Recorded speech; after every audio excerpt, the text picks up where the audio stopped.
누가복음 13장 18절부터 21절까지의 말씀을 봉독해 드리겠습니다. 그러므로 예수께서 이르시되 하나님의 나라가 무엇과 같을까?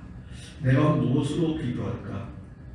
마치 사람이 자기 채소밭에 갖다 심은 벼자씨 하나를 같으니 자란 나무가 되어 공중의 새들이 그 가지에 깃들였느니라. 또 이르시되 내가 하나님의 나라를 무엇으로 비교할까? 마치 여자가 가루 서말 속에 갖다 넣어 전부 부풀게 한 누룩과 같으니라 하셨더라. 아멘. 우리가 이제 앞에 있는 내용들을 쭉 이렇게 살펴보는 게 좋습니다.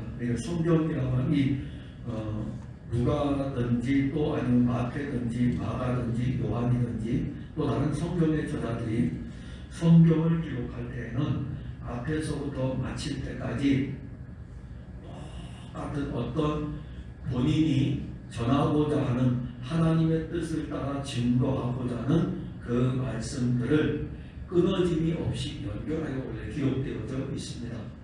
근데 우리가 성경을 읽다 보니까는 오늘은 4장만 읽어야지 해서 4장만 읽고 끊어지고 다음에 또 읽게 되니까는 앞에 까고 뒤에 까고 전혀 상관없이 성경을 읽는 것이 우리에게 습관이 되어 있어 그렇지 원래는 통으로 이렇게 되어 있습니다. 마태복음은 마태복음 통으로 되어 있고 누가복음은 누가복음 통으로 되어 있어요. 그래서 여러분들이 혹시 시간이 된다 그러면은 어떤 성경을 읽던 간에 66권을 읽을 때에 한 권에 대해서 통으로 읽는 습관을 좀 한번 가져보면 좋아요. 쭉 이렇게 읽어보는 거예요. 그러면 예를 들어서 누가복음을 읽으면 누가복음에서 지금 이 누가가 그리스도의 탄생과 그리스도의 사역을 대해서 어떻게 기록하고 있는지를 이해하는 데 많은 도움이 됩니다. 그게 또 영적으로 풍성해요. 그래서 이제 통으로 읽고 난 다음에는 단락단락별로 읽어도 아무 문제가 없어요. 단락단락만 읽게 되니까는 도대체 이 누가복음 전체가 뭐야? 성도들이 늘 그러는 거예요. 아니 로마서 전체는 뭐야? 그게 이제 우리가 여러분도 그렇게 단락단락 그냥 읽으시는 게 좋겠네요. 그래야 제가 계속해서 똑같은 거 할 수 있으니까요. 통으로 읽으시, 통으로 한번 읽고 그 다음에 단락단락 읽는 좋은데 지금 말씀 쭉 이어지잖아요. 앞에 거 이제 모르면 그냥 앞에 거하고 같이 읽으시면 돼요. 앞에 지금 회당에서 예수님께서 설교를 하셨죠. 설교를 하셨는데 그 회당에서 설교를 하고 있을 때에 18년 된 꼬그라진 여인이 있었어요. 그 여인을 부르셨어요. 그 여인이 병에 오는 걸 아시고 그 여인을 불렀어요. 그리고 그 여인을 고쳐주었습니다. 그랬더니 그 회당장이 대표가 되는 회당장이 안식일 날에 고치는 것을 보고 막 화를 낸 거예요. 그래서 예수님께서 이 회당장에게 아니 회당장에게만 아니라 회당에 보면 모든 사람들이 들을 수 있도록 너희들은 안식일 날에 소나 낙이나 이런 짐승들이 목이 마르면 물가로 내려가서 물을 먹이지 않느냐. 그러면서 이 여인에 대해서 이 여인이 지금 18년 동안 사탄에 매여있다 이겁니다. 18년 동안 사탄에 매여있는 이 여인을 풀어 자유케 하는데 너희들이 왜 그 문제에 대해서 자꾸 따지느냐 이거죠. 사실 예수님이 오신 것은 참된 안식을 주기 위해서요. 그러니까 안식일에 종교를 따라가지고 안식일을 지켜야 된다는 사람. 그러니까 안식은 몰라요. 마치 이거와 똑같죠. 결혼이 중요한데 결혼식이 중요하게 원래 결혼이 중요합니다. 결혼식은 결혼을 하는 것에 하나의 예식에 불과한 거예요. 안식일은 안식에 참된 안식을 누릴 수 있는 어떤 예식이에요. 근데 사람들은 여기에 집중하고 있는 거예요. 원래 이 안식일은 그리스도로 말미암아 우리에게 주는 쉼입니다. 하나님의 아들을 우리에게 주어가지고 죄로 인해서 안식을 누리지 못하죠. 영적인 고통이 따라오죠. 근데 여기에 대해서 참 안식을 주기 위해서 하나님의 아들을 보내셨고 하나님의 아들이 안식일의 주인이니까 참 안식이니까는 그분이 18년 동안 매여있는 이 여인을 고쳐서 회복시켜준 것은 진짜 안식을 주시는 것입니다. 그래서 예수님 그 말씀을 사람들이 놀라는 거예요. 자, 그리고 난 다음에 예수님이 곧바로 이어가지고 하나님의 나라에 대해서 말씀합니다. 자, 그럼 이게 왜 이렇게 짚고 넘어가냐면 너희들이 가지고 있는 정말 잘못된 유대 종교의 틀이 너무 많다 이겁니다. 안식일도 잘못된 종교의 틀이고, 그리고 또 하나는 너희들이 생각하는 하나님의 나라는 그럼 뭐냐 이렇게 물어보는 거예요. 우리는 하나님의 나라, 사실 앞에 부분과 이야기할 때 이때의 하나님의 나라는 분명히 18년 동안 사탄에게 매여서 꼬부라진 이 여인, 사탄의 통치 안에 있었죠. 그럼 하나님의 나라는 뭘까요? 이 여인에게 회복을 주셔가지고 사탄에서 매여있는 이 여인에게 자유를 주시고 이제는 그리스도에게 매이도록 하는 거죠. 이게 바로 하나님의 나라입니다. 그래서 오늘 그 하나님의 나라에 대해서 지금 말씀하는 거예요. 이어져 오는 내용이기 때문에. 그런데 지금 회당에 있는 사람들이 이 말씀의 의미를 알까요? 사실 모르죠. 우리도 이 앞에 부분 반락하고 이 뒤하고 무슨 관계일까? 그런데 예수님은 그들의 잘못된 메시아관에 대해서 지금 사실 언급을 합니다. 유대인들이 생각하는 하나님의 나라는 어떤 나라일까? 유대인들은 늘 아브라함의 우리가 자손이다. 그리고 우리는 하나님의 백성이다. 또 하나는 우리가 이 세상을 살아갈 때 어떤 어려움과 난관이 있을지라도 하나님은 메시아를 우리에게 보내주신 것이고, 하나님은 이 메시아를 보내가지고 우리로 하여금 이 메시아의 나라의 주역이 되게 해가지고 온 땅을 다스릴 것이라고 하는 이런 메시아관이 그들에게 가득 차 있습니다. 이거는요,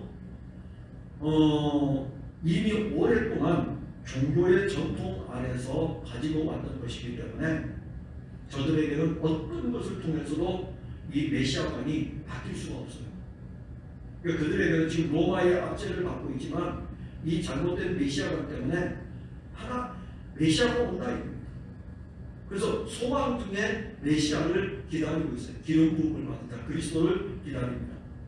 그들이 생각하는 하나님의 나라는 메시아의 나라예요. 그리스도의 나라입니다.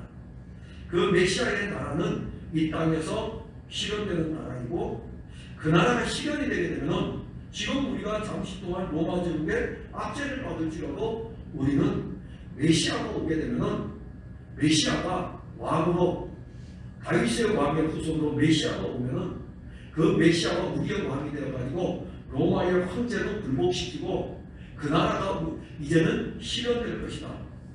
그래서 그러면 자기들은 지금 로마의 압제가 있으니까는 메시아를 기다리면서 메시아가 오면 해방된다. 이게 그들이 가지고 있는 메시아관입니다. 그래서 그들은 메시아 오기를 기다리고 있었습니다. 그들이 기다리는 이 메시아는 하나님이 말씀하신 약속이에요. 그들이 기다리는 이 메시아는 자기들 생각에서 나온 것이 아니라 하나님이 말씀하신 말씀의 약속입니다. 그들은 그 약속을 믿고 그들의 구원자가 오기를 기다린 것입니다. 그런데 이들이 가진 이 메시아관이 예수님하고 자주 충돌을 일으킵니다. 그래서 예수님은 오셔가지고 제일 먼저 전한 것이 회개하라, 하나님의 나라가 가까웠느니라. 자, 이 의미는 뭐냐면 너희들은 지금 유대 종교에 매여 있고, 그리고 이 유대 종교를 하나님의 말씀 율법을 너희들이 지키려고 하고 있는데, 너희들이 이 지켜서 의에 이르러 갔는데 너희들이 거기서 돌이켜야 된다. 이게 회개예요. 그럼 하나님의 나라가 가까웠다는 의미는 누굽니까? 내가 바로 하나님의 나라니까는 너희들은 유대 종교에서 너희들이 스스로 지킴으로 인하여 가지고 의에 이르겠다고 하는 유대 율법의 종교에서 돌이켜 가지고 내게로 와야 된다. 이게 바로 회개하라, 천국이 가까웠느니라라고 하는 예수님의 복음의 메시지입니다. 그리고 예수님께서는 하나님의 나라에 대해서, 천국에 대해서 자주자주 말씀했어요. 특히 마태 같은 경우에는 굉장히 많이 기록했습니다. 천국은 이런 것이니라, 천국은 이런 것이니라. 하나님의 나라에 대해서 많이 말씀했어요. 근데 이게 부딪혔어요. 유대인들하고 부딪힙니다. 자, 예수님이 사역을 하시면서 하나님의 나라에 대해서 증거하고, 또 하나는 하나님의 나라의 통치자가 누구냐 했을 때에 예수님은 나야 이렇게 얘기했거든요. 내가 하나님의 아들이고 내가 그리스도다. 근데 유대인들은 어떨까요? 왜 유대인들이 자꾸 부딪힐까요? 유대인들은 그리스도를 기다리고 있는데, 메시아를 기다리고 있는데, 왜 그들은 예수님이 지금 하나님의 나라에 대해서 이야기하고 있고, 이 하나님의 나라의 왕이신 당신이 그리스도임을 증거하고 있는데, 왜 유대인들에게 부딪힐까요? 유대인들이 생각하는 메시아와는 이런 예수가, 이런 그리스도가 아니에요.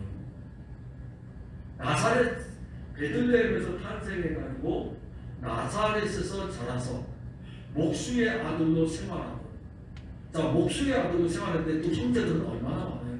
제가 볼 때 예수님 지금 별로 부자가 아니었던 것 같아요. 부자가 아니었어요. 형제들도 많고, 그 시대에는 또 가난한 사람들이 원래 많으니까는 예수의 집도 가난했을 거예요. 근데 참 놀라운 건요, 예수님이 어떻게 자기네 집이 가난한데 왜 부자도 안 만들었는지 모르겠어요. 아니, 자기네 집이 가난한데, 그런데 이 예수님이 활동을 하니까는 사람들이 저렇게 갈릴리 나사렛 안에, 나사렛에서 무슨 선한 사람이 나올 수 있겠느냐? 갈릴리에서, 나사렛에서, 유대 땅이면 모르지 갈릴리에서는 그런 사람이 나올 리가 없지. 이게 유대인들이 가지고 있는 메시아가 아니에요. 우리가 기다리는 메시아는 그런 메시아 아니야. 뭐 목수의 아들이고 돈도 하나도 없고 권력도 없고 그런 사람이 도대체 뭐 그리스도라 그러는데 저 사람이 무슨 로마의 황제를 이겨? 그래서 예수님하고 자주 충돌합니다. 왜? 예수님은 분명히 그리스도라면은, 유대인들이 가지고 있는 메시아가 아니라면은 로마의 압제에서 해방시켜야 되는데, 보니까 정말 형편없거든요. 흠모할 만한 아름다운 것이 없는 분이었어요. 이거 거절하는 거죠. 믿지 않는 것입니다. 그런데 예수님은 지금 회당에서 18년 된 병자를 고친 거예요. 18년 된 병자를 고친 후에 유대인들이 갖고 있는 하나님 나라에 대한 잘못된 사상을 지금 깨트리고 있는 것입니다.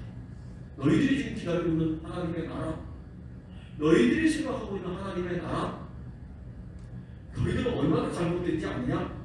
병자를 고치고 난 다음에 이 병자에게 사실은 하나님의 나라를 보여줬어요. 사탄에 매여있는 이 사람에게 그리스도에게 붙들려 있도록 이 사람을 고쳐준 이 자체가 하나님의 나라가 이어있는 이만 거였어요. 그러니까 그걸 보여줬지만은 그들은 모르잖아요. 그래서 예수님께서는 더 하나님의 나라에 대해서 말씀하십니다. 그래서 하나님의 나라를 알려주기 위해서 비교하는 이야기를 두 가지를 말씀합니다. 그러니까 이 비교의 이야기는 일반적인 일을 통하여 가지고 숨겨진 일을 찾는 거예요. 일반적인 이야기는 유대인들이 다 하는 이야기예요. 그래서 두 가지를 이야기했어요. 하나는 겨자씨에 대한 이야기예요. 이 겨자씨가 모든 씨보다 작지 아니하냐.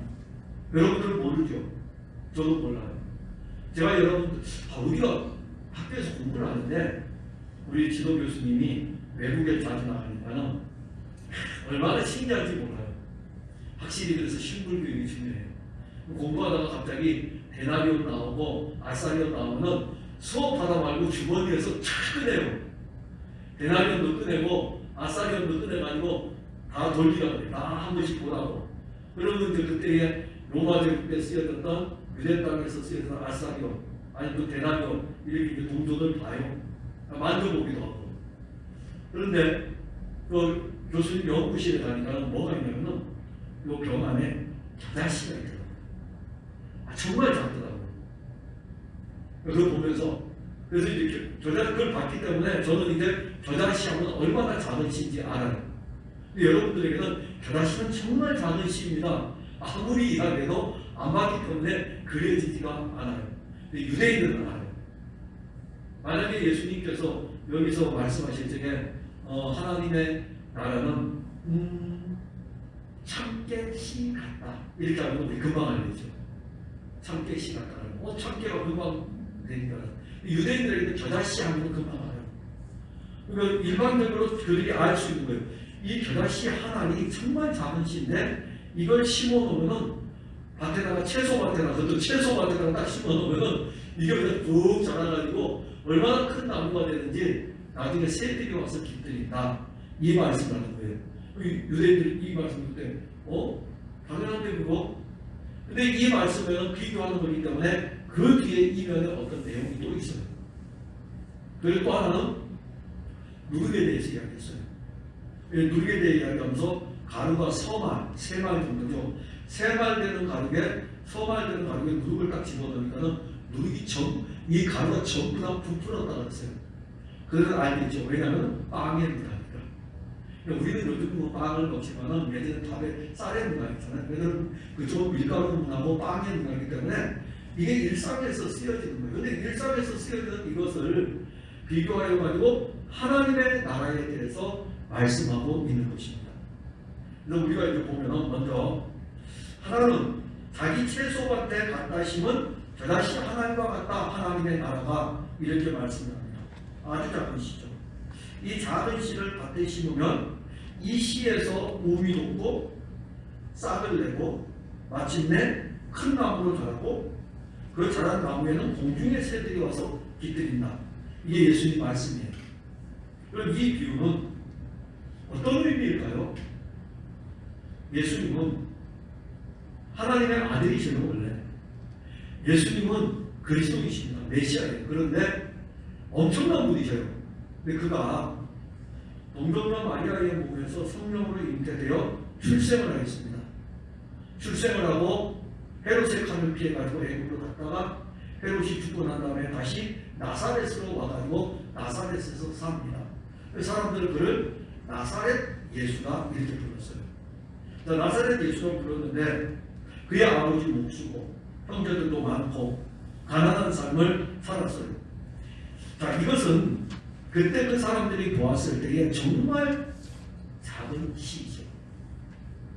적어도 회당장은 좀 돼야지. 회당에 좀 대표는 돼야 되는데 그래야 좀 시가 좀 클 텐데 아니면 사내들이 공연은 돼야 그래도 종교적으로 좀 폼새가 날 텐데 그런데 예수님은 목수의 아들이고 거기에다가 나사렛 사람이고 그야말로 볼품없으니 이 예수야말로 겨자씨 하나.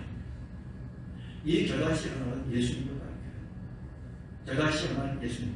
그런데 보세요. 이 겨자씨 하나에서 어떻게 우미 돋습니까? 모든 씨앗도 마찬가지죠. 어떻게 우미 돋습니까? 이 씨에 생명이 있기 때문에 우미 돋습니다. 생명이 없으면 우미 돋을 수 없고 생명이 없으면 싹이 나올 수 없고 생명이 없으면 자랄 수가 없습니다. 그래서 예수님은 이 겨자씨는 나는 진짜 작은 자다. 나는 정말로 이 세상에서 미미한 존재이다. 그런데 나에게는 생명이 있다는 것입니다. 나에게는 생명이 있다. 평범한 사람이지만은 하나님의 아들이고 그 안에 생명이 있다. 그래서 요한은 요한일서 1장 2절에 이 생명이 나타내신 바 된지라 육신을 입고 이 생명이 나타났고 이 영원한 생명을 우리가 보았고 증언하여 너희에게 전하노니 이는 아버지와 함께 계시다가 우리에게 나타내신 바 된 이시니라. 그가 누굽니까? 이 생명이 누굽니까? 이 영원한 생명이 누굽니까? 겨자씨, 바로 예수입니다. 그렇게 이 겨자씨의 비유를 보면서 이 겨자씨는 작지만 그 씨에 생명이 있었기 때문에 생명은 자라게 합니다. 예수는 아주 작은 미미한 존재처럼 보이지만 그는 하나님의 영원한 생명 그 자체였습니다. 그리고 이 생명은 큰 나무로 자라는 생명이에요. 큰 나무로 자라는 생명이고 이 생명은 십자가와 부활을 통하여 가지고 온 세상이 그 안에 깃들일 수 있도록 사실은 힘이 이게 겨자씨의 비유인 것입니다. 이게 하나님의 나라예요. 그러니까 하나님의 나라는 각 사람들 안에 풍성함의 자라감의 은혜를 입자할 뿐만이 아니라 또 하나는 겨자씨의 생명이 중요합니다.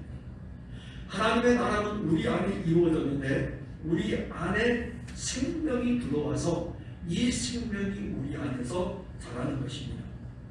이 자라가지고 얼마나 자라냐면 엄청나게 풍성하게 자라가지고 모든 나무들이 깃들일 수 있으니까 외형적으로 이야기한다면 교회는 예수 그리스도의 생명이고 이 예수 그리스도의 생명이 있는 교회에는 온 세상의 죄인들이 이 생명인 교회에 와서 그리스도에게 깃들이게 됩니다.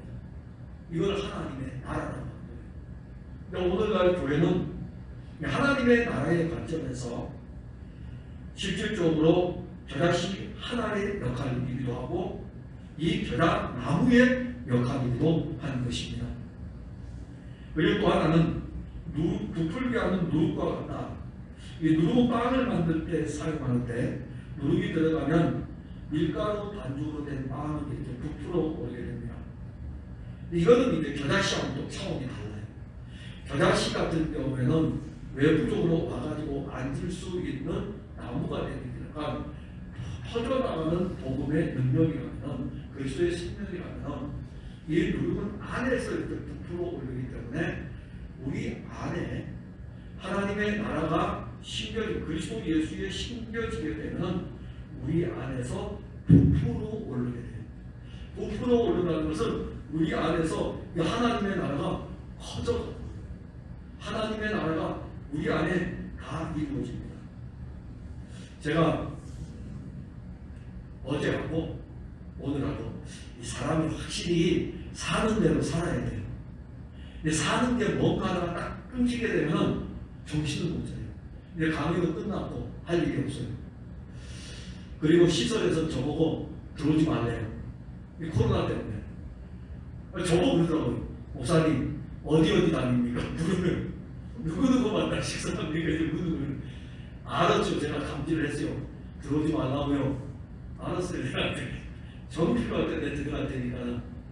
근데 주중에 들어가야 되는데 안 들어가니까 시간이 남고 강의 준비 안 하니까 시간이 남으니까 성경 읽고 내가 책을 읽는데 오랜만에 그 루터가 쓴 종교개혁자 루터가 쓴 그 루터의 그 성경을 쓴 이 서문들이 있어요. 서문들을 다 읽어보고 그 다음에 갈라디아서 주석도 읽어보고 그리스도인들이 자기도 읽어보는데 세 번째 읽거든요. 그러니까 바로바로 읽는 게 아니라 몇 년 전에 읽고 또 몇 년 전에 읽고 이러면서 세 번째 읽는 거예요. 제가 분명히 기억하기로는 줄은 다 쳐 있어요. 쳐 있는데 그때 내가 읽을 때 어떤 감정이었는지 없어요. 요번에 새로 읽으면서 오는 것은 뭐냐면 와 이분 정말 대단하다. 종교개혁을 일으켜서 대단한 것이 아니라 이분이 이렇게 그리스도를 풍성하게 누렸구나 하는 것을 그 안에서 부풀어져 있는 오늘 설교를 준비하면서 그 생각을 했어요. 와, 이 양반은 정말로 대단하다. 이분 안에 이렇게 그리스도가 풍성하여 풀어가는구나. 제가 읽으면서 놀라고 있어요. 그걸 제가 혼자서 가만히 생각해 봤어요.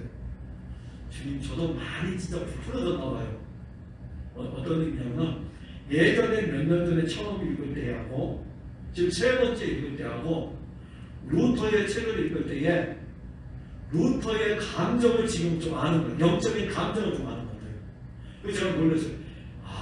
그 몇 년 동안에 그리스도가 제 안에서 많이 이렇게 자랐구나라는 것을 제 스스로가 그 글을 읽으면서 혼자서 이렇게 느꼈어요. 느꼈는데 이 누룩이라는 이 자체가 부풀어 오르잖아요. 그러면 우리는 이 그리스도의 생명이 영원한 생명이니까 영원한 생명이 여러분들 안에서 이렇게 부풀어 올라야 돼요. 부풀어 올려야 됩니다. 세상으로 부풀어 오르면 안 돼요. 세상으로 부풀어 오르면 뻥하고 터져요. 그리스도로 이렇게 부풀어 올려야 돼요. 여기 얼마만큼 이렇게 부풀어 오르냐면 전부 부풀게 한 물입니다. 우리 안에 우리는 그리스도를 믿음으로 말미암아 육신을 입고 삽니다. 그런데 또 한면에서는 성령이 우리 안에 들어와 계셔요.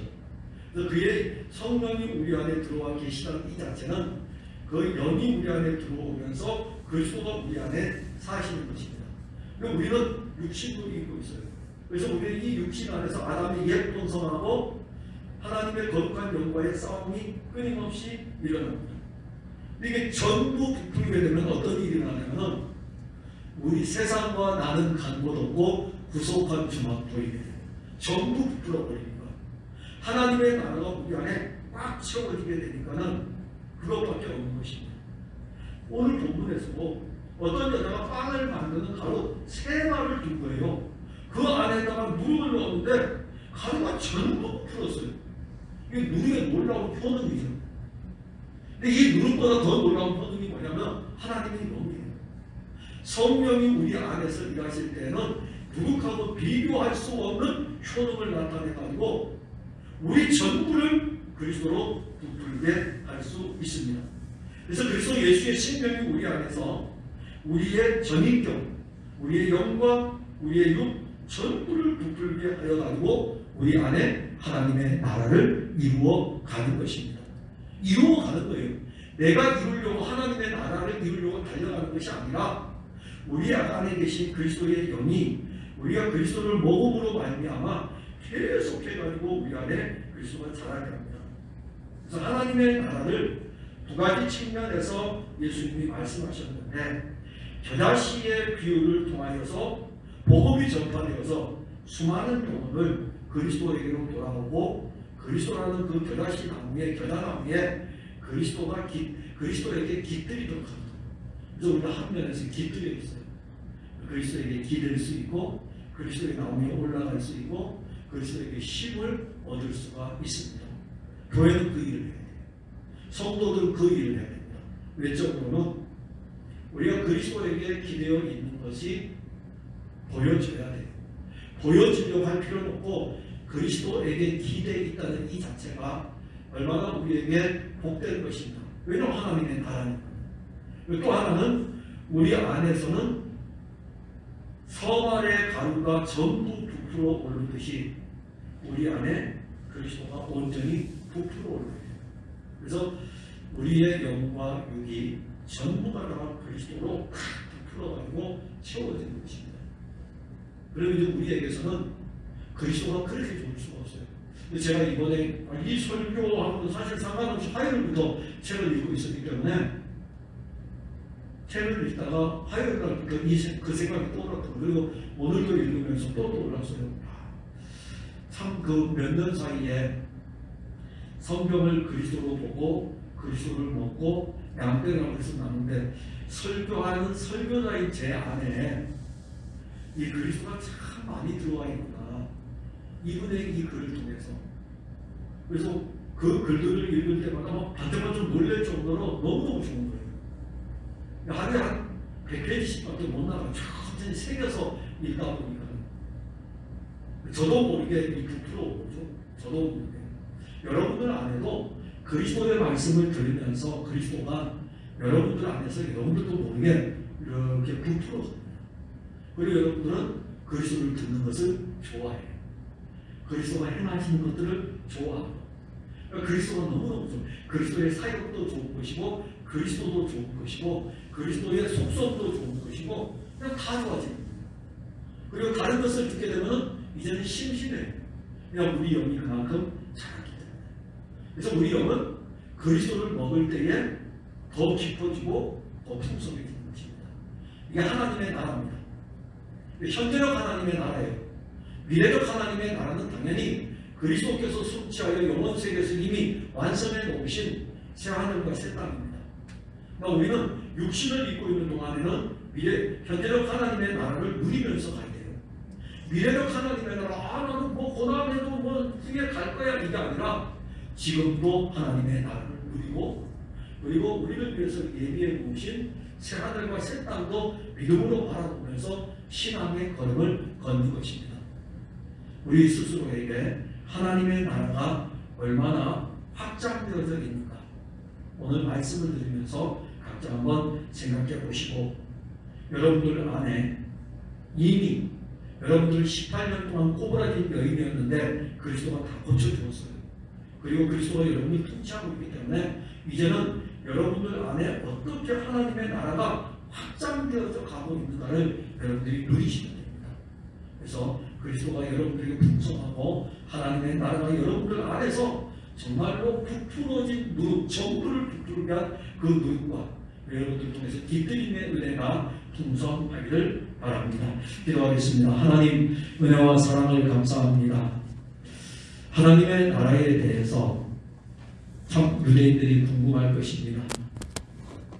그러나 예수님께서는 하나님의 나라에 대해서 분명히 말씀하실 때에 예수 그리스도 그분이야말로 현재적 하나님의 나라의 실제였다는 것을 증거해주고 있습니다.